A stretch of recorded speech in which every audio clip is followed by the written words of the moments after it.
दिनांक 24/9/2024 को अतिशय क्षेत्र बरही मध्य प्रदेश जिला भिंड में वार्षिक जलधारा महामहोत्सव बहुत ही उल्लास उमंग के साथ धूमधाम से मनाया गया।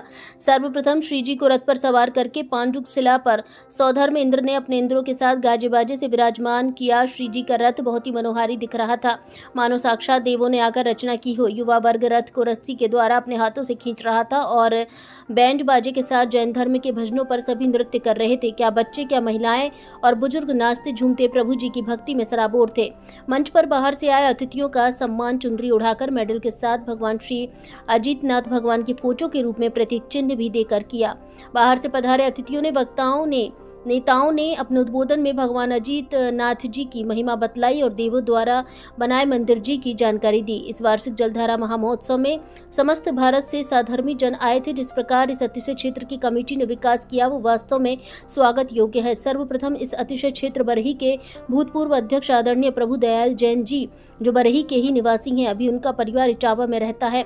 उन्होंने बहुत ही अच्छा कार्य किया जिसको कभी भुलाया नहीं जा सकता। उनकी अध्यक्षता में ही ये जमीन खरीदी गई जहां आज विशाल मंदिर जी का निर्माण हुआ। उन्होंने निःशुल्क आयुर्वेदिक औषधालय शुरू कराई जिससे आसपास के 10 गांव के लोग लाभान्वित होते थे, जिसको हमारे पिताजी आदरणीय स्वर्गीय श्री वैद्य ज्ञान स्वरूप जैन जी निवासी इटावा चलाते थे।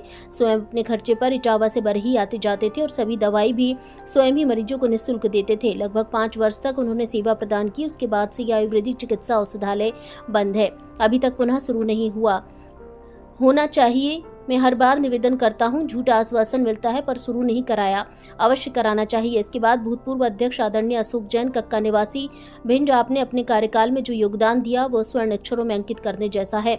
आपने अपने परिश्रम से समस्त आसपास के 50 से अधिक गाँव और शहर के लोगों को जोड़कर कार्य को आगे बढ़ाया और दोनों मंदिर जी का निर्माण कराया। 2 पंच कल्याणक भी गज यात्रा के साथ संपन्न कराया। मुनि आचार्यों के चतुर्मास भी आनंद संपन्न कर रहा है। इसके लिए भाई आदरणीय प्रदीप जैन गुड्डा ने अध्यक्ष पद संभाला। आप भी भिंड के निवासी हैं और राजनीति में भी अपनी बहुत अच्छी पहचान रखते हैं। आपने अध्यक्ष पद ग्रहण करते ही इस कार्य को आगे बढ़ाया। आपने समस्त भारत की जैन समाज को जोड़ा। जो भी कार्य अधूरे थे उनको पूरे करने में अपनी टीम के साथ रात दिन एक करके इतने कम समय में जो कार्य किया है उसकी जितनी भी प्रशंसा की जाए कम है। आज आपकी अध्यक्षता में जो बरही क्षेत्र का विकास हुआ सभी देखकर अचंभित हो जाते हैं। इस समय आपका स्वास्थ्य अच्छा न होने के कारण वार्षिक जलधारा महोत्सव में नहीं आ सके, जबकि मुझसे कल ही फोन पर बात हुई थी और आने का बोला था, नहीं आ सके। हम सभी अच्छे से समझ सकते हैं, आपके प्राण बरही में ही थे।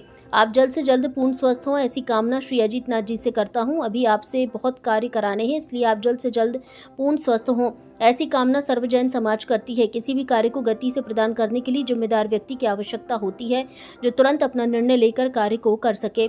उसके लिए एक अच्छी टीम की जरूरत होती है जिसको हम कमेटी बोलते हैं। अतिशय क्षेत्र बरही की पूरी कमेटी तन मन धन से समर्पित है, जो कोई भी कार्य करने के लिए सदैव तात्पर्य रहती है। जैसे श्री राम जी को जब समुद्र में पुल बनाने की जरूरत पड़ी तो पूरी वानर सेना ने ये कार्य बहुत ही कुशलता के साथ बहुत कम समय में करके दिखाया। इसलिए इस अतिशय क्षेत्र की कमेटी का एक एक कार्यकर्ता पूरी तरह से समर्पित है, जिससे कोई भी बड़े से बड़ा कार्य आसानी से पूरा हो जाता है। आशा करता हूँ ये कमेटी और भी बड़े बड़े कार्य करेगी और संगठित होकर रहेगी। भारत संवाद से सोनल जैन की रिपोर्ट।